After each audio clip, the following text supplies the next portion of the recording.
Welcome to Open House for Canyon Hills. My name is Michael Pedersen. I want to give you a quick intro to the class, but I want to show you what the class actually looks like since you're not here. So over on this wall here is your students' faces. I love this wall. It's all the things that they love and things they aspire to. And here's an overview of the classroom. I currently have 36 brand new iMacs that I just got in June, and brand new chairs and desks. Oh, it's amazing. And this giant printer that is amazing.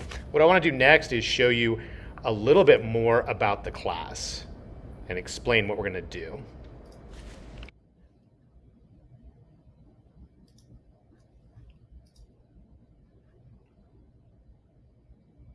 Thank you for watching this. This is the Computerized Graphic Design Year 1 class overview.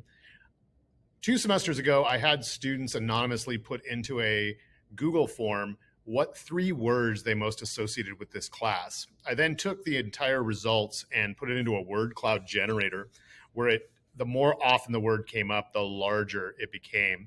And I really enjoyed the stuff that was here. We've got some very challenging, interesting, amazing, chill, weird, creative, difficult.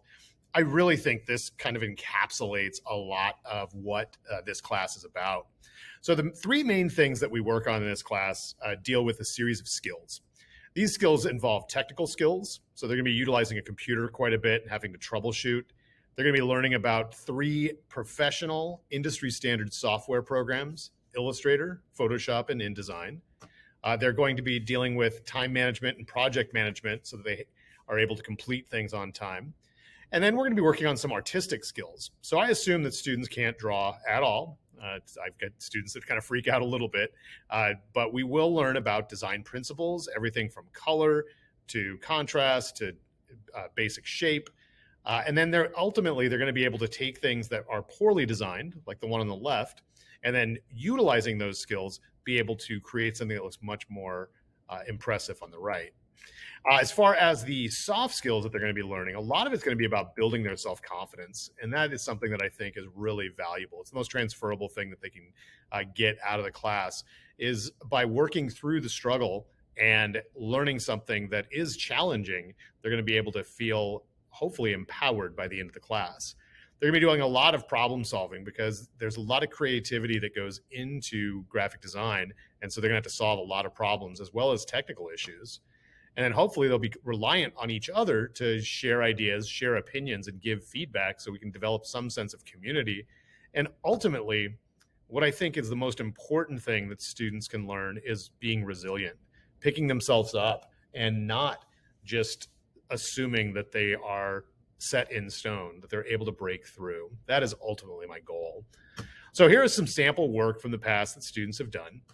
We do a lot of stuff with Photoshop, just learning the application first, doing simple manipulations, into doing collaging, doing some text effects, just really making some fancy looking things, doing full photo manipulation, some examples of ones I've done, as well as student work here of magazine covers. These were ones from last semester. Same thing there. Really professional, really nicely designed and developed. They work on doing business cards and logo design. Again, these are all first-year students. Really impressive work. They'll do some page layout, so being able to structure like editorial design, setting things up to make it look professional. Students just finished doing some cartoon self-portraits. That's what they were currently working on. You may have seen a sticker or 2 from them. Then we do some logo design as well as stickers. We use Illustrator to create how-to posters. These are all student work again. We've done skateboard design. We've done band projects. We've worked on client work where we find things around campus that need to be redesigned. So like, for example, the one on the left was for a fundraiser. And then on the right was a cleaned up version that a student made a couple of years ago. Same kind of thing here. The one on the left versus the right. We've done work for the theater department here, the after school programs, the Navy JRTC, doing things with the coffee cart, doing geo filters, working with Kumia, with the Vista Grande. We've worked with Kumia. We've done some stuff for De Bartola. We've done stuff for the district. The actual Teacher of the Year logo was created by one of my students. Actually, the current one that they're using is also created by my student. We've done work all over the district and a lot more beyond that. So within the class, they're going to learn a lot, and it's a lot of work and it's challenging, but I think it's totally worth it.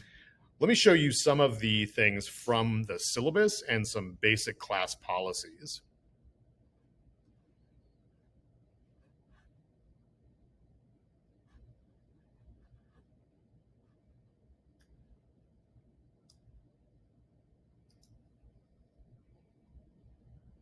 So here's the course syllabus. The way that the grades are broken up is most of the work that we will do during class and will take place within the classwork and the project section. The project section are going to be ones where they're longer period projects that we're working on, and that's really the culmination of the work that they do in the class. So 70% of their grade will come from the projects. 20% will come from the classwork. Right now, this early in the year, we've really only worked in this classwork section. So their grades may fluctuate throughout the course of the year, but we will have several projects in. So just keep an eye on their grades. And if you have any questions, feel free to ask.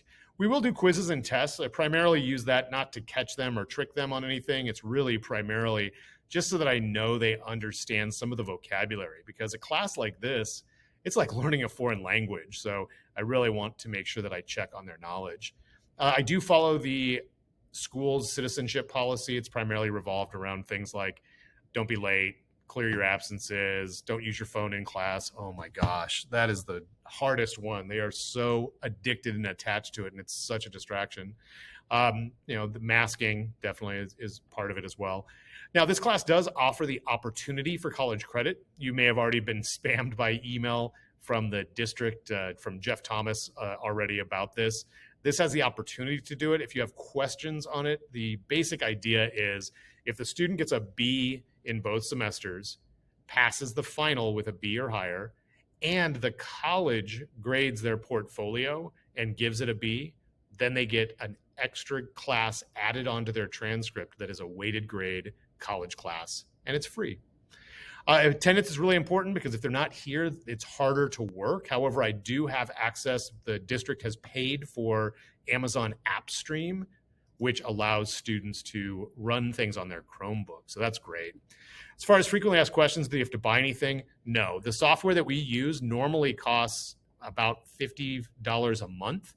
We have a license that allows students to have access to this on 2 machines, so they can do it at home as well as at school, and it's free. So it's completely paid for. And then is the class hard? Oh yeah, it's tricky, it's challenging, but it's totally doable. I'm super supportive. I've been teaching for 20 years, and I know what students can do, and I'm always amazed at the work when the students who struggled at the beginning, the kind of quality that they can actually produce by the end of the year. I'm obsessed with my dog. That's why I throw little cute humorous things in here. And then some quotes that actually speak to me and totally relate to my educational philosophy. I really do believe that some of the soft skills that I'm going to try to promote that the students may not even really fully understand that I'm doing is that things are challenging and it's about learning from the mistakes. That's part of the process, and to not give up. I don't know what happened from when a child was first starting to learn to walk. They didn't just decide, oh, if the first time they fall down, that they decide, I guess walking's not for me. But something happens. We become fearful as we get older, and we're afraid of making mistakes and errors and feel wrong. And I just don't know how to fix that as a stopping point. But that is definitely, as I go into my, ending my 2nd decade of teaching, I think my 3rd decade is going to be focusing on how can I address that, and how can I get students to really push through the frustration and take solace in the fact that mistakes are part of the learning. In this next section, I want to show you how students will access all the information for the class and know what to do on a daily basis. For the graphic design year 1 class, I use Canvas. I use Canvas quite a bit, not only on the online classes, but in the Mesa College classes that I teach. So I'm very familiar with this particular online learning management platform. However, it takes a little bit of time to get the students used to it. Just to show you the basics, so the students will be able to access this from home as well as at school. They go through, the way I have my stuff organized is it's set up in modules. And inside of the modules, I have their daily work that they're currently engaged in. So for example, here's one from Wednesday. So the way that this will be set up is I have it set to explain the most important stuff at the top. Then they have access to be able to get into the Adobe software. That's Photoshop, InDesign, and Illustrator from home on your own personal computer, if you happen to have one that's strong enough to run it, or there's a way using this app stream that you can actually virtually run the software on your Chromebook. So the students have access to all of the software. So if they need to work from home, they totally can. I'll have a listing of the agenda for what it is that we're working on. And so we've got some college stuff that they're working on. They're currently doing some Illustrator work right now. They're working on a series of short tutorials to create logos, some minimalist drawing, some linotype or lino cut. So they're basically working through these particular pieces, following a set of tutorials that I have for them to work through to build up their skills before we start doing stuff that's a little bit more freeform. So on Canvas, they'll be able to access their grades. They'll be able to access all the individual pages. The modules will have lists of all the stuff that they're working on. So everything is centralized right here. So if the student's gone or needs to have access outside of class, they're going to be able to access everything through Canvas. You can have your student show you the Canvas page, and you can actually see the grades that are in there. There is a syncing problem with the grades. Sometimes the stuff does not show up in PowerSchool. So trust the grades that are in Canvas for now until the district is able to fix whatever the syncing problem is. So if you ever have a question, you are more than welcome to email me or have your student send me a message. We have inbox here where I'm able to receive messages. In addition to that, your student will be utilizing this program called Screencastify. Screencastify is a great way to record your screencast and have them explain things to me. But then it's also really useful for me. I give a lot of feedback. These are all individual feedback on assignments that students did so that they know what it was that they missed and then how to actually correct it. So these are ones just from this year. So that is the basic online structure of the way that the students will be able to access the class. And this last part that I want to show you is the actual photo studio students have access to. So back here along this wall, connected to my existing classroom, I have quite a few photo backdrops and a series of studio lighting as well as green screens and smaller product like coved lighting systems. So students are going to be able to have access when they want to use this studio to augment what they do in the class. Thank you for coming.